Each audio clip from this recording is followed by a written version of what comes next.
Man, what is happening, my YouTube family? Of course, it is your boy B New. I'm coming at you on this, what is today? Friday.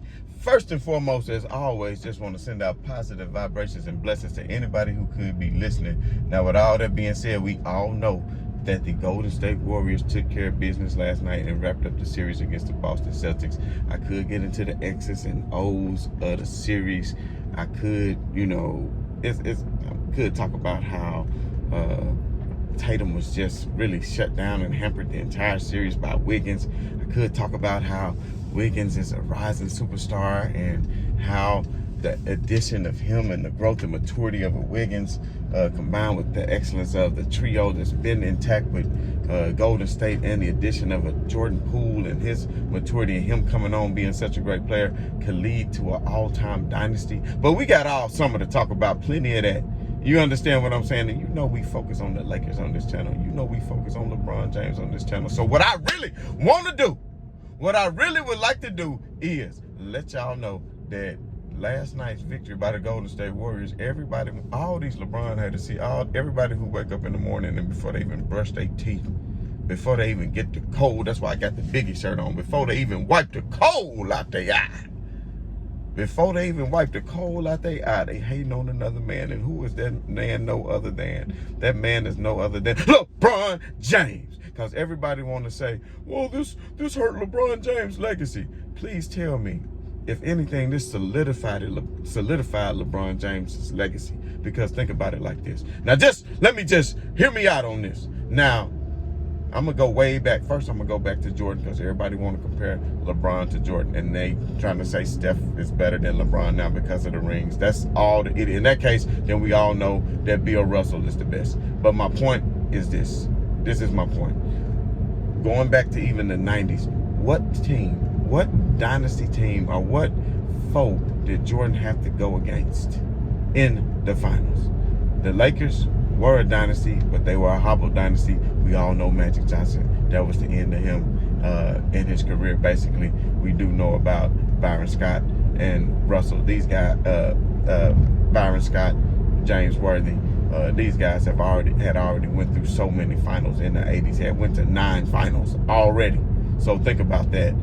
Just all the wear and tear that was on the physical and the mental of those Los Angeles Lakers. But then after that, you talking about, what finals team? Are you talking about a Portland Trailblazer team? They had went twice, never won. You talking about a Supersonic team, only went once, never went back. You talking about a Utah team, they went twice, never won anything, which that is due to the great Jordan. But my point is that the Bulls Jordan never had any competition as far as a great dynasty team that he needed to go against every year. So first, let's get that out the way. So now you're talking about a LeBron James who has went to 9 out of 10 finals in 9 out of 10 years, who went to 8 straight finals, went to 4 with Miami, and then 4 straight with Cleveland, even the last one without that of a Kyrie Irving. So if you think about this all the way together, if you really just stop to think about this, not only did LeBron James have to face the dynasty of a Golden State Warriors, which we'll get into that in just a moment, he had to also go against another dynasty, that of the San Antonio Spurs. So let me ask you this. Other than the Lakers, who did Jordan face that had won championship? Other than that first year against the Lakers, which we all know that wasn't the Lakers of the 80s. We all know that. Kareem wasn't even on that team. We all know that. So that's not the same team. They were good. I'm not taking anything away. I'm not trying to discredit. That's not what I'm doing. I'm trying to place things into context, right? So when LeBron James went up against a San Antonio team, even in that first year, you have to think when he was, 22 years old and was able to carry that young team to the finals. You have to think about it like this. How great was that San Antonio team? After Jordan retired, somebody had to take over. And the first team that took over and won the championship was none other than San Antonio, and that was with Tim Duncan and David Robinson. And of course, we know David Robinson ended up retiring. but that was still the beginning of a dynasty, because we all know the Spurs drafted Tony Parker and Manu Ginobili and ultimately Kawhi Leonard, and we know what they went on to do. So you got to think, even in the early 2000s, how good that San Antonio team was, because that San Antonio team, let's not forget, they won the championship in what, 99? Then they turned around and won in what, 02 or 03 when they beat the New Jersey Nets. Let's not forget that. Because if you stop to think about it, they took down the Kobe and Shaq that was in their prime. Because you got to think, before Kobe and Shaq lost to Detroit in the finals, the year before that, you got to realize Kobe and Shaq won 3 in a row. What was it? 99, 2000, 2001. Well, what happened? San Antonio won in 2002 because they beat the Lakers in the Western Conference Finals, and they beat some other good teams along the way. And then, of course, they beat the New Jersey Nets and secured their second championship, right? So you're already talking about, what, 2 championships in 3 years, right? So then the following year, we do know that the Lakers ended up beating them this time, and then the Lakers eventually lost to Detroit, right? They lost to Detroit. Well, hold on. Wasn't that a great Detroit team? Because the Lakers lost to them, and this Detroit team won the championship. Well, didn't the Spurs turn around the following year and beat Detroit again, claiming their 3rd championship in 6 seasons or 5 seasons? Right? So, is this a great team or what? And then, when LeBron James went up against the Spurs at age 22, the Spurs had already won 3 championships. This was their 4th when they beat LeBron. Am I right or wrong? So, if they beat them, so LeBron is going against a dynasty team, and that Tim Duncan, Manu Ginobili, right? And then he faces him again later in his career with the Miami Heat, and we all know that went 7 games because he's going against a championship pedigree team. And you saw last night, Golden State being a championship pedigree team that they are, they had all the experience in the bright lights and ultimately were able to outshine and outclass the Celtics. So now you're talking about LeBron James going against Golden State the first year. If you look at it, LeBron James going against Golden State the first year in 2015, let's just be real. And I want everybody, all you haters, just to stop being a smooth brain or either being a hater and look at something through a real lens right now. So let's just be honest. In 2015, when LeBron went against Golden State the first year, what happened? Kyrie was hurt. Kevin Love had already got hurt in the Eastern Conference Finals and dislocated his shoulder. So now LeBron played that series with Kyrie in just 1 game, which went to double overtime in the first game, which they lost, and that's the game Kyrie shattered his knee. So, and they lost that one, but Cleveland still went up 2-1 with LeBron's sidekick as Matthew Dellavedova and J.R. Smith. When you're talking about a young team in Golden State with Harrison Barnes and Livingston and Curry and Draymond and Clay. Now, you have to realize, if LeBron's best 2 players got hurt, now you want to give credit to Steph. Oh, Steph's 3-1 against LeBron in the finals. Let's put it into context. So, if Steph would have lost his best 2 players, if Steph would have lost Clay and Draymond in that series, and LeBron would have had Kevin Love and Kyrie, how many people would be crying, oh, it wasn't fair. Oh, it wasn't fair, Steph Curry. Man, but they don't do that for LeBron because they don't care, because they've been trained by the media to hate this man for whatever reason. But y'all some good sheeple. Y'all some good sheeple. Carry on hating on the man. So if you would have took away Draymond Green and Klay Thompson off that team, there's no way in hell they would have beat Cleveland. Now let's be for real. But you want to use that as a measuring stick to LeBron James to say that Steph Curry's legacy is better. Because we all know the following year what happened when all the chips was on the table. It was even. They was up 3-1 because they a damn good team. But then Klay said what he said about LeBron James' feelings getting hurt. And we all know what happened next. We all know what happened next, baby. We know what happened next as LeBron James and Kyrie Irving dropped them 40 apiece.